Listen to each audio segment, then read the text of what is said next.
Alright, like I said in the previous video, we got a lot more to talk about on materials. We put a basic one on, I showed you how to apply it, put a UVW map, but there's so much more to it than that. First of all, where do we get all our maps? Well, in short, the internet. That's where we get them all, or we go take pictures ourselves. But there's so many on the internet. So, I search for wood texture, and you can even type in wood texture seamless. That means that it can tile without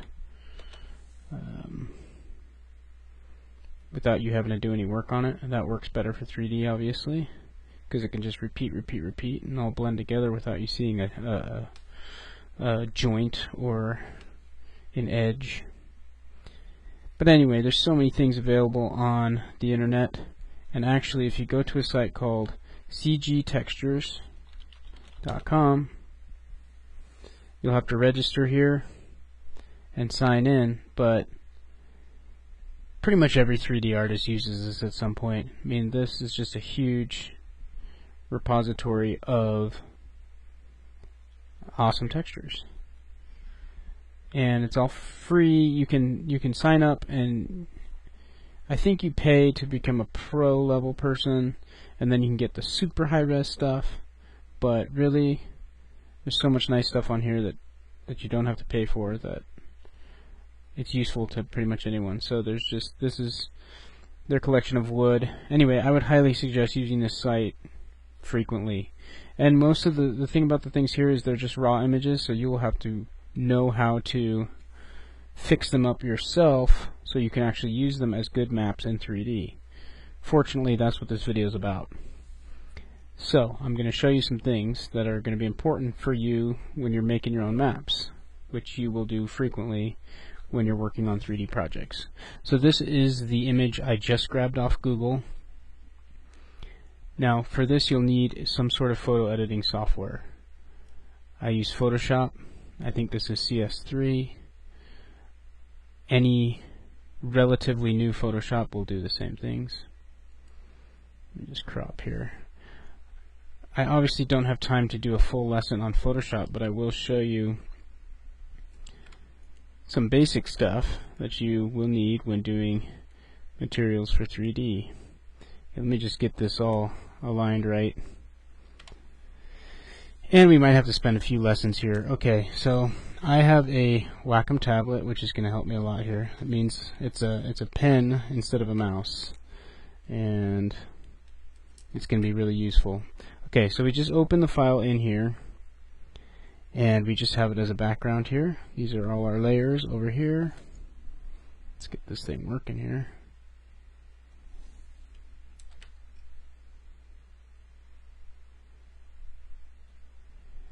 Let's just let's delete the background, fill it with the foreground color, which can be found right here, this white. I have to assume that you have a little bit of photo editing or photo software experience. If not, then you'll have to go check out some other tutorials to kind of learn how to find your way around in here. But this is a basic photo editing software. You can use Photoshop or you can use other photo editing software. The same principles will apply. So I just have my map in here, and I want to use this as the siding for my house. So I'm going to clean it up by creating a new layer and using the stamp tool here. And the stamp tool, you might know, whoa,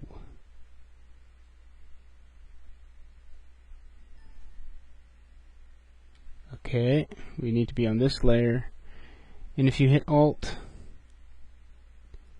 that's where you're going to sample. So when you use the clone tool, you can see real light is a little cross over there where I'm sampling from, so it's grabbing pixels from over here and coloring them onto here.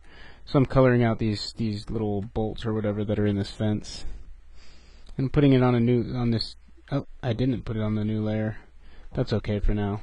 I meant to put it on this layer so I can turn it on and off, but I'm gonna keep that correction for sure, so it's okay to burn it into that other layer. Okay, let's do these next ones on this top layer though.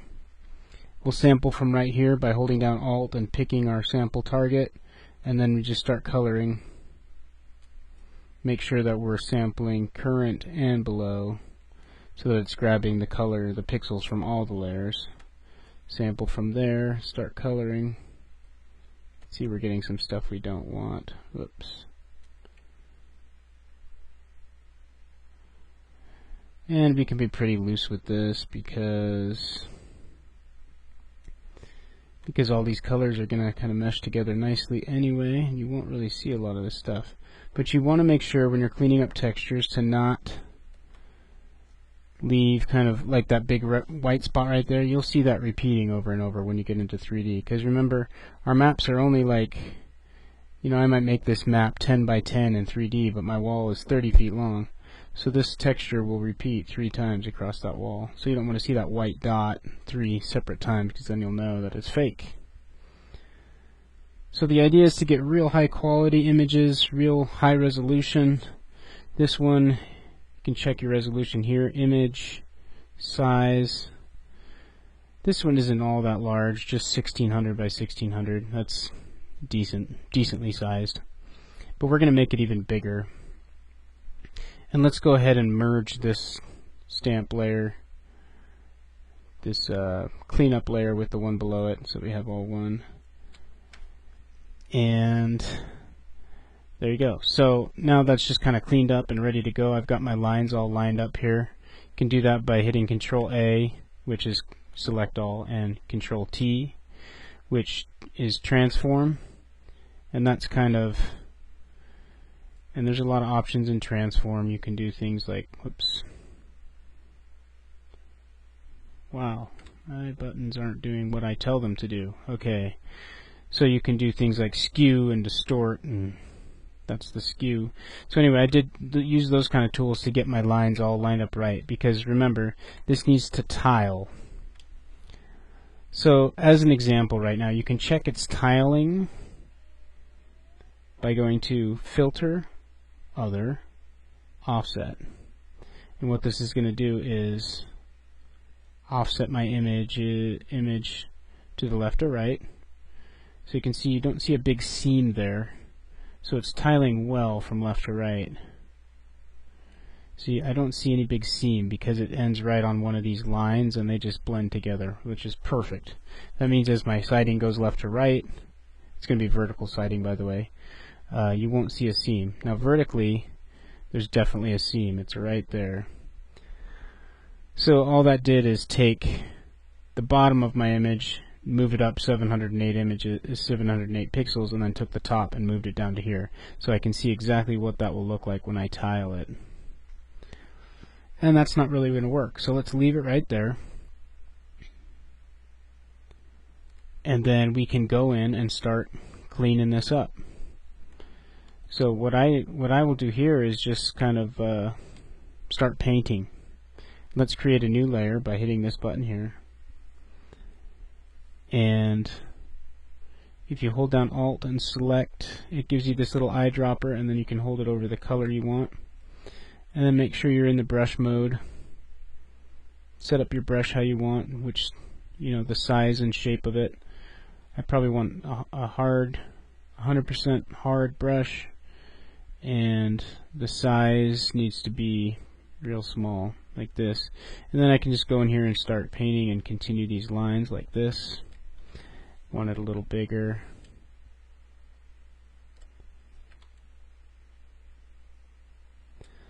Okay, so I could go in here and use the stamp tool a little more and kind of blend these things, start blending these things together. You know, like that. And you can turn down the opacity so that you can also make it a softer edge brush. Okay, it's soft now. The hardness is at 0%. So that will just kind of do a nice soft blend for you. And you can see that visually that's really blending together pretty nice. So this is one way to do it. Okay, but let me show you another way. Let's see if I can get back to where I was before I offset it. Let's put it to 0. Oh no, we want it back to, let's put it to reverse what we did before, just like that. Okay, so there's one other way you can make this tileable, and if you take image canvas size, we'll make it, we'll anchor it at the bottom here, and then we'll add, let's say, 800 more pixels to the top. Okay, so now we have our wood image is sitting kind of in the middle of a background, which is great, because now we can hold down Alt and drag it, and hold down Shift as you're dragging, so it drags straight. Put it about right there. Oops, didn't get it. Oh, let go.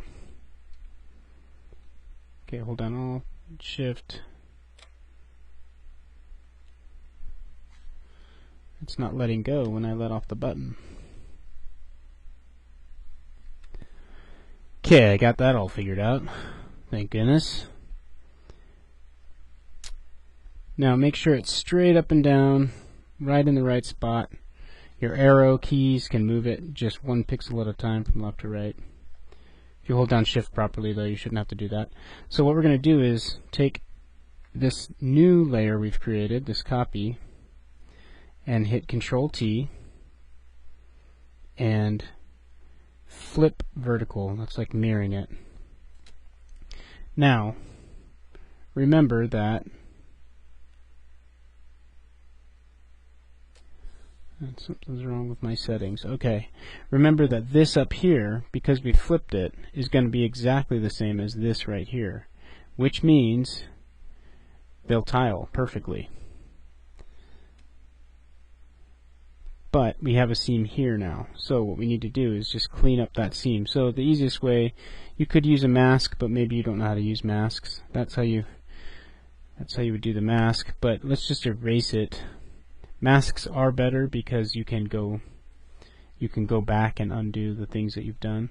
But let's take a nice soft eraser here and just kind of erase that seam so it blends nicely. And you see how that blends pretty well now. I mean, that's pretty darn good. So that seam is gone. Now let's merge these two layers together. Control E. I don't think there's anything on that layer. So now let's offset it again. Filter, other, offset. And look at that. So you see these little symmetrical, you see this mirror line here? That's the only thing we have to worry about at this point. So the seam is working well. So let's just go in and clean up some of these very obvious marks that are being mirrored, because you don't want your eye to go to that and make it look like one of those paintings where you paint half the paper and then fold it in half, you know? That's what it kind of looks like. And you don't want your eye to see that, because then, again, that makes it look fake. Okay, we don't want to get those lines in there because there's no line there. Okay, let's zoom out so we can kind of see if your eye goes to any certain spot. You can see there's a little darker over here, and you'll see that kind of blotchy darkness repeating, so you want to try and even that kind of stuff out. Let's just keep painting out some of this stuff so that nothing catches our eye. And I'm doing this very loosely. You can spend forever painting textures and making things nice. But anyway, here's a nice map for us. Now, if I was really going to spend some time on this, I'd go in here and do something like, let's do an adjustment layer just to show you. So layer, new adjustment layer, and we'll use levels. Now, this area here is slightly darker, and so it's kind of standing out. So let's just take that middle slider there and slide it just ever so slightly to the left, just to make it a little bit lighter. And then here's where, so when you create an adjustment layer with the levels, it automatically creates a mask for you. So what I'm going to do is set my color to black, fill that whole mask, make sure your mask is selected, fill that whole mask with black, and then let's come in here with a real soft, big airbrush. Whoops, sorry. Let's get a nice soft airbrush and turn our brush to white now. Oh, I messed this up. Okay. Let's try this again. Black. Now, a nice soft airbrush. If I come in here with white to paint on that mask, and what the mask is doing, if you're not familiar, is wherever I'm painting white, that levels adjustment will show through. Wherever it's black, it won't show through. So you'll see dramatically if I do this. Let's try and even that out right about there. So that kind of fixes that a little dark spot. Now I could spend a lot more time on this, getting this just perfect, but right now I'm just going to save it as is, and then we're going to move on to the next video, and I'm going to show you how to use this JPEG to make some other material, some other textures that we're going to need. And I'm going to have to close down some stuff because my computer is starting to fail. Okay, stay tuned for the next video. We'll go more into these material maps, and you'll learn everything you need to know to make a really sweet V-Ray material.